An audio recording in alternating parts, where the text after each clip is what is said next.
move on. And the public to be heard, yes, on the armoring, thanks. Okay, next we'll move on for public to be heard.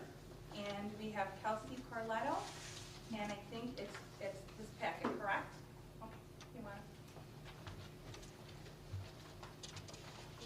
Yeah, perfect, thank you. Hi, I am Kelsey Corletto, and I am in 4th grade.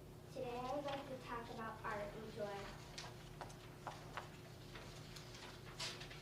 I am here because I would like to speak why students should have more art time.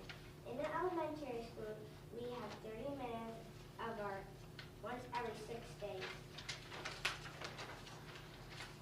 Mrs. Luzak teaches 556 students. She has 332 students in the elementary school and 224 students in the middle school. This means she travels between buildings. Mrs. Luzak says that she has enough time to travel between buildings, but it would be easier to prepare work if you were in the same workspace every day. This limits the time of being able to provide extra help to students because she might be in the other building. It is difficult to finish our project on time because we only have 30 minutes. Art is one of the only specials that uses materials. This means we have less time to do our projects. Art can be important because you can learn new skills that can help you in math and many other areas in life. Gym and library are specials that are 40 minutes long, whereas music and art are 30 minutes long. Even though music is 30 minutes long, you can take choir for 4th graders to get an extra 45 minutes of music time. Whereas art, you just get 30 minutes in art and there's no after school activities or something extra during the day. I compared local schools' art times, and what I found was that our school gets the least amount of art time.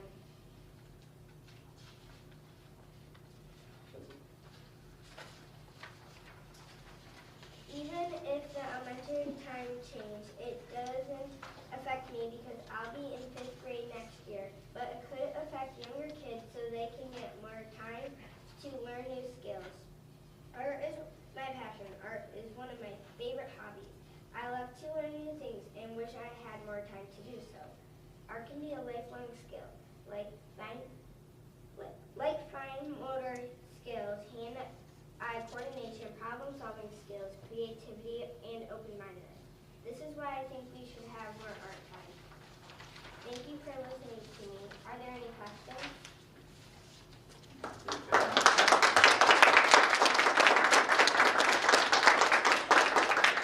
Kelsey, what's your favorite thing to do in art? Do you have a specialty or an area you like?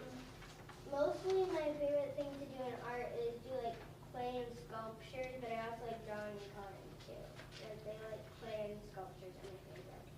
What have you made out of it for clay sculptures? So far we've made rocks for a tree. We've made like, little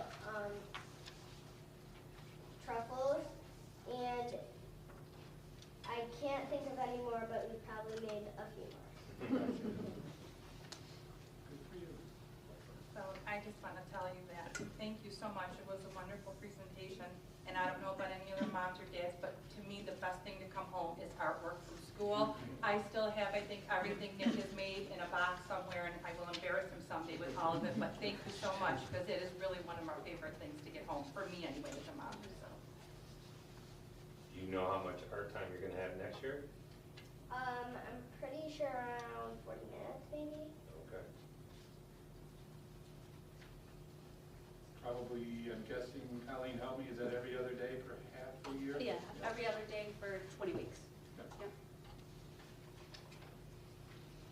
Any more questions? Well, Colleen, how long have you been here? Just curious. Has it always been 30 minutes, or was it 40 and was reduced down? It was reduced, when I was first here, when I first started, the first 2 years I taught at the middle school, and Paul Casante was, so we had, in the 3 buildings, we had 3 art teachers. After 2 years at the middle school, I moved to the elementary, and then we were down to, I think we had a .8 at the middle school. We had a BOCES employee at the middle school. I was 1 year at the elementary school full-time, and when I was there, we had, at the time, we had 5th grade there, so we had 3rd, 4th, and 5th grade. We had 40 minutes twice in a 6-day cycle. So they had, in a 6-day cycle, they actually had 80 minutes of art. And all the other K through 2 had 40 minutes in a 6-day cycle.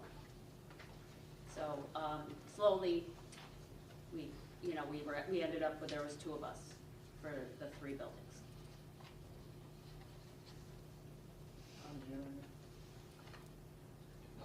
I just want to let you know that you get to leave for more art, but you want to make sure the other kids who are going to be here will have more art too, so I think that's pretty cool. Thanks. You think you'll be an art teacher? Yeah. I think so too. Because you really gotta like what you're doing to be here.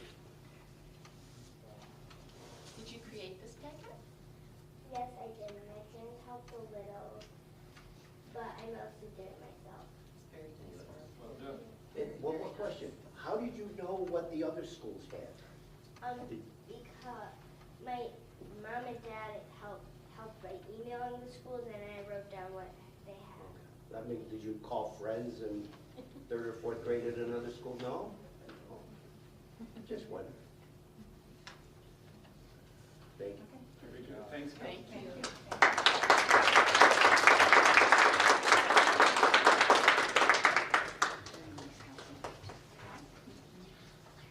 Next, we'll move on to Board of Education Subcommittee reports.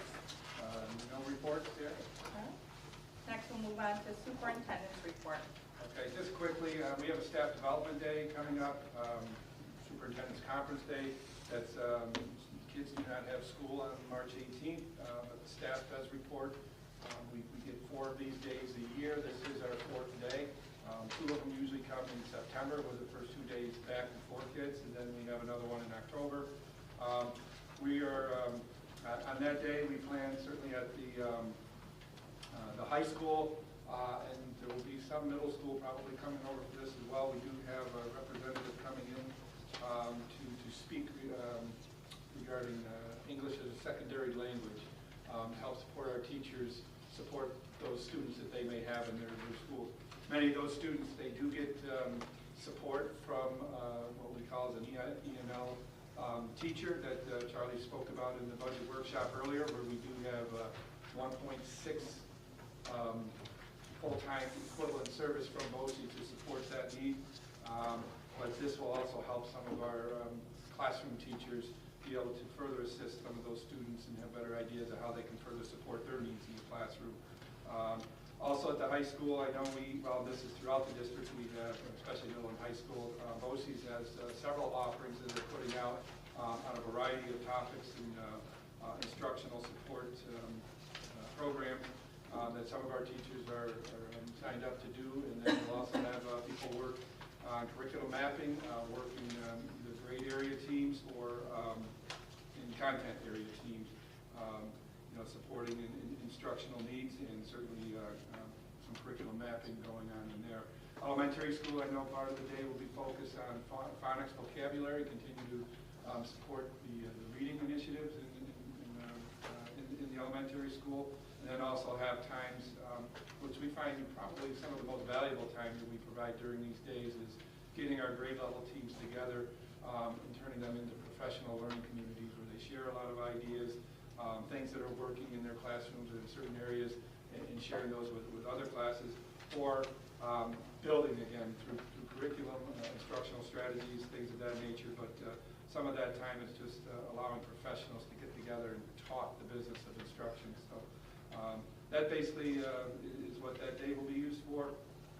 Then the second item I have is just a reminder again, board petitions. We do have 2 board seats that will be open for our May vote, and those petitions, anybody interested, is due April 18th by 5 p.m. In my office over at the elementary school, the Upper Empty Elementary School. And that's it for Superintendent's report. Next, we'll move on to new business. I'll read 8.1 to 8.17 as a consent agenda. If anyone has any questions or needs anything pulled for further discussion, please let me know. 8.1 is appointment of laborer. 8.2 is appointment of substitute bus monitor. 8.3, appointment of school nurse. 8.4 is appointment of mentor teacher. 8.5 is appointment of substitute teacher aide. 8.6 is appointment of substitute teacher. 8.7, appointment of substitute teacher. 8.8, appointment of substitute teacher. 8.9 is retirement. 8.10, approval of Town of Paris agreement. 8.11 is sport combination. 8.12, approval of disciplinary agreement. 8.13, resolution regarding modification of COVID-19 measures.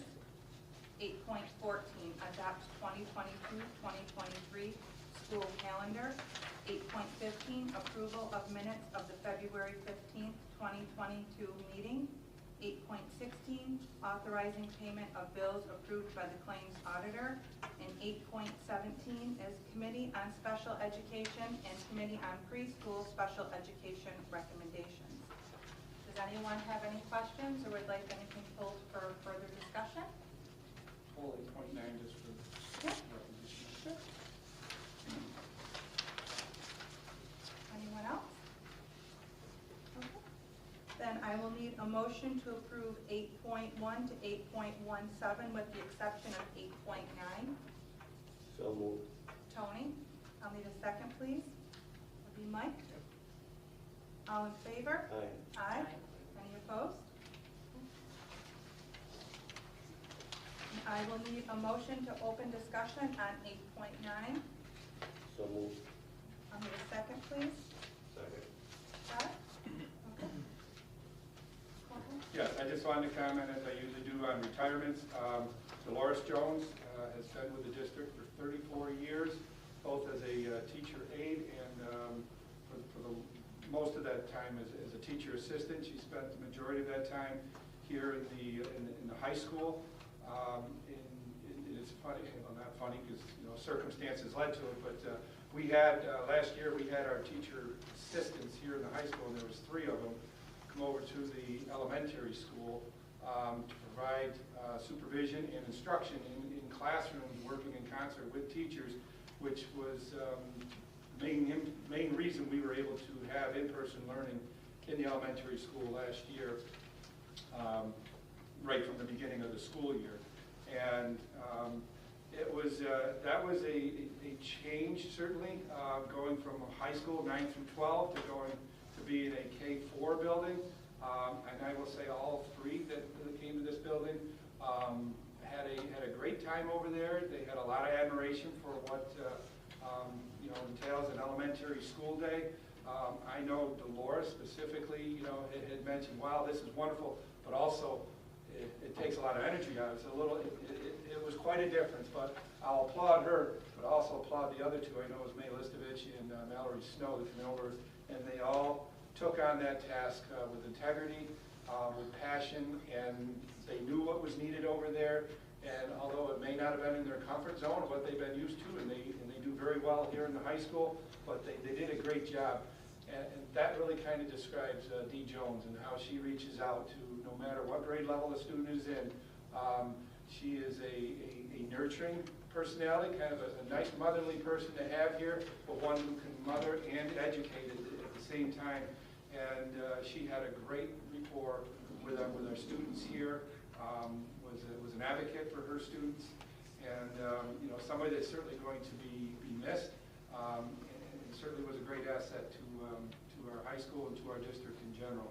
And it's a great attitude that is going to leave us. We hope to certainly fill it and hire the same type of mentality to come in and have that passion to support our students. So I certainly wish Dee the best in her retirement, and she indicates that she really would like to come back and sub. But certainly do that when she's available and can do it. I know she has grandkids she adores. But thank you, Dee, for your 34 years of wonderful service, and we certainly wish you well in retirement. Very well said. Any further discussion or questions on 8.9? Okay, we'll go ahead and vote. All those in favor to approve 8.9? Aye. Any opposed? Okay, motion approved.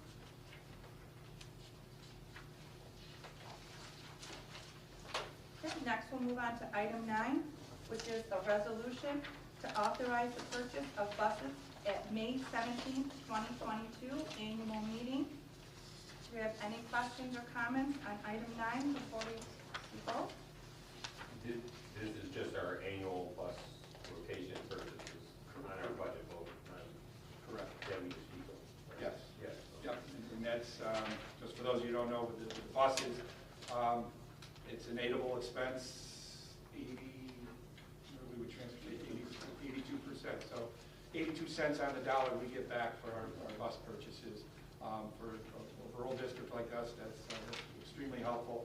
Otherwise, we have to try to fund that right out of our general budget. And that's why it's important to continue to keep this going so we can keep our fleet young. And that helps on the back end of a lot of maintenance costs. So in one way or the other, the bus is going to cost you money. And being able to purchase this with 82 cents on the dollar on it allows us to do this a couple buses every year and try to keep our fleet as young as possible, which is very similar to what we're trying to do with the capital outlay project. So it's similar in nature. Once you get it started, you have to front the money up front. So if we were ever to stop this and then start it up again, we would have to front $265,000 to get it started again, to draw that aid on it again. So they do pay it back, so I mean, it's not, you know, we would still have some aid flowing in because they pay it back over a 5-year period, I believe, still, as opposed to all of it in the following year. So, you know, we do have that flow of, you know, of money coming in, consistent money coming in to support this purchase. Charlie, I like the idea of doing the Suburban again too. It seems like it's a no-brainer. That's the recommendation from the transportation supervisor and the mechanics. But years ago, and still you see some districts, they're transporting 1 or 2 kids in a 16-passenger bus to, you know, various locations throughout the area. Having that Suburban with one driver, even if you put an aid, you still have room, but it's a savings, it's a good vehicle to have, but rather than put a 16-passenger bus on the road for 2 students, good decision. And we're keeping the one we have, right? Absolutely, yes. Has there been any talk, I know, with electric cars coming and all of that, have they started to approach that subject with buses?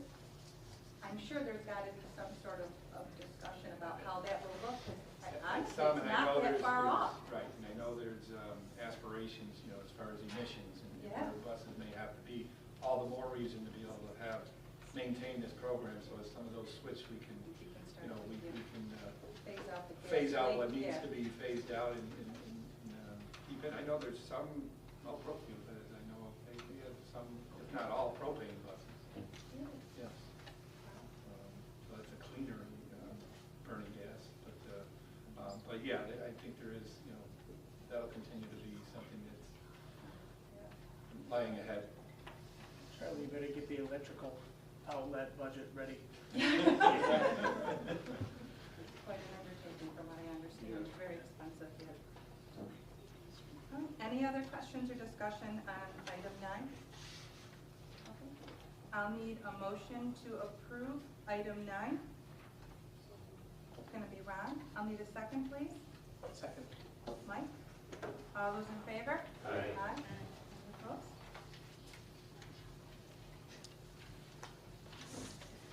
Okay. Next, we'll move on to miscellaneous topics. Just had a quick question, Ron. I didn't know if we have any update or anyone's looking at maybe getting the kids back to the desks, the lunch tables. I know that we're waiting for more guidance from, is it the state? Yeah, so we do have some guidance, and some of that even changed after they came out with some guidance. So we're trying to, you know, figure out what some of that change had to do with, like, quarantines and things of that nature. Much of what come out is much of the guidance we received was labeled as shoulds, encouraged, and recommended kind of things. Mandated things, obviously the masks can come off, they're optional, and but there was no other changes to, like, physical distancing at this time. time. They still say, you know, with the mask coming off, please continue your efforts and other mitigation efforts. Certainly distancing would be one of those. Hopefully if we can get some warmer weather, consistent warmer weather, you know, that could mean opening some windows to allow some more airflow in and out of the building. You know, continue to do what we can on the mechanical front with that. So at this time, I don't think there would be any significant changes with that until such guidelines change. And I know that's different kind of on the outside. You know, some events where we might have people sitting closer together, but at least during the school day, you know, that's where we stand on that. And the only other real mandate that was shared from the state was somebody who comes down with COVID has to isolate for 10 days. They can return on day 5 if they are symptom-free. However, the only mask requirement that remains would be when those kids and staff return for days 6 through 10 of that isolation. They can return to school for those second 5 days, but they must wear a mask. That's the only mask requirement that we've had coming out of that. It's recommended if somebody was exposed, you know, and we notify you, hey, your son or daughter may have been exposed, and it's recommended that they wear a mask, but not mandated.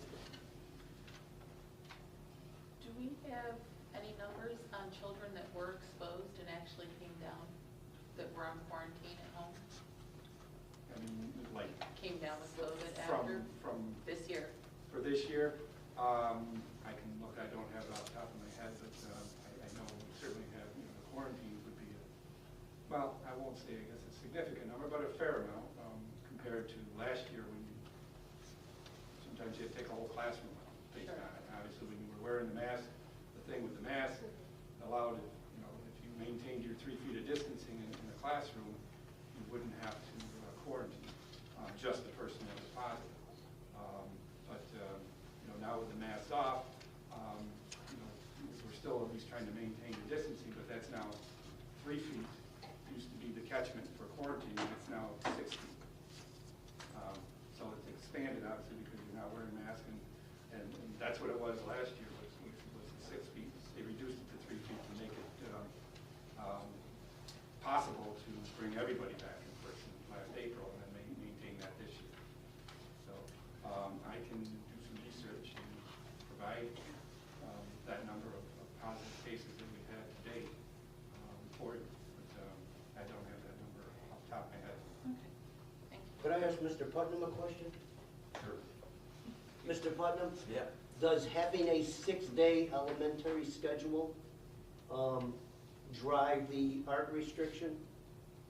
What drives the master schedule is really art and music being shared. That really makes a huge difference in scheduling a lot of things. So would it, are you asking adding 10 minutes to Mrs. Luzak's schedule? Or? Well, I'm asking if you didn't have a 6-day schedule, but you had a 5-day schedule, Monday through Friday, wouldn't the children have that special twice a week? Yeah, that wouldn't actually, I'm it just wouldn't curious. really help. No, that wouldn't, it would change a lot of things. I mean, it would be a huge domino changing Monday through Friday to a 1 through 6, but I don't know if that's the best answer I can give. Just you, curious. But yes, it would be,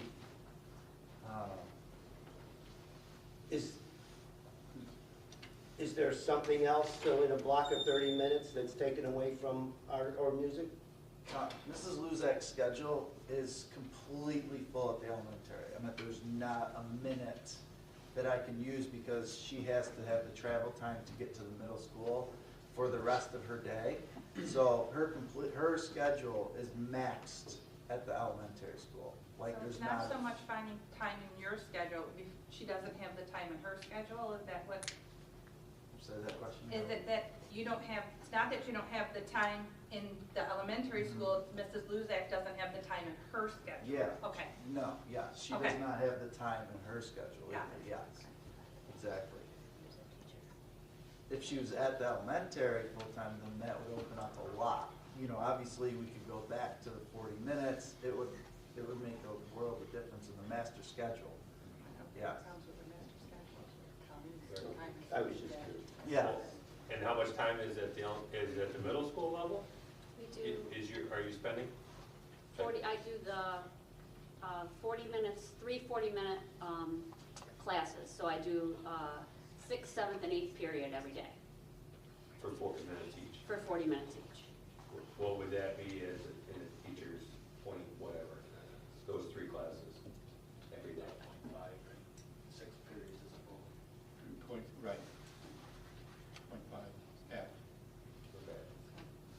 Just because, considering our budget discussion that we had before, instead of adding something to our budget, maybe adding something to the budget through BOCES that we could get 8 on. So if we had a 0.5 itinerant art teacher, if we wanted to do that, that could potentially bring some aid back to the district, correct? Yeah. Those are questions for principals and superintendents. The dollars are easy. The dollars are I'm easy. just- So I mean, basically, you're looking for, if we wanted to address the That's one way situation, to try to address it, yeah. would be a 0.5 position like they used to have. And the way the budget And then- works is, okay, if we do that, then what do we give up? Budget-wise, yeah, I totally understand. We have a full-time art teacher in high school? Ms. Levy? 0.8? Yeah, he goes over for a class. Yeah, in from the point 2 middle to the middle school.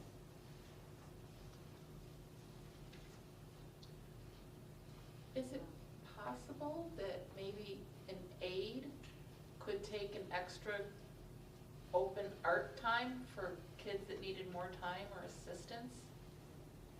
Have like an art lab, maybe Mrs. Luzak wouldn't be there, but somebody that's already paid? I mean, well, I don't know specifically for that, I don't know if it would need to be an assistant, but, you know. Yeah, well, But basically, assistant put maybe. somebody else in to supervise. An aide couldn't teach them. Uh-huh. So we could put them in a position where we're asking them to provide instruction, because we can't do that. But, you know, if there was an assistant or something, you know, to put in there and provide the extra time. The problem with that is, you know, in the elementary schedule, that's, you know, sometimes that extra time, like in a middle high school schedule, that might be, okay, students in this class, students in this class, and they come in during that time. You'd be pulling kids out of the regular instructional time in some cases. It's not like they get planned period by period, and then they kind of have free time that they can either do a study hall, or they can go and get assistance here like you could in the middle of the high school. Okay. I have one last question, is,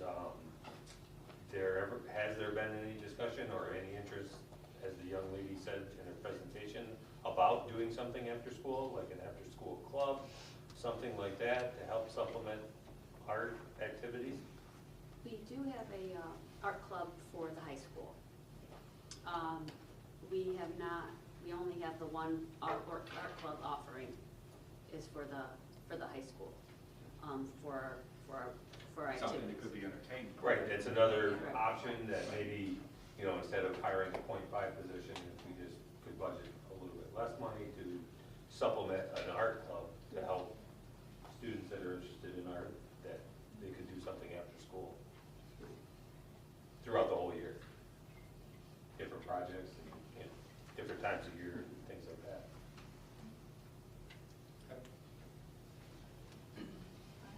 Any other miscellaneous topics?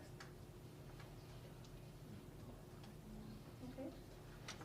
All right, then we'll need a motion to go into executive session at 7:32 for teacher negotiations. So moved. Go ahead, Todd. Scott? I'll need a second, please. Tony? Sure. Okay. I wasn't paying attention. All those in favor? Aye.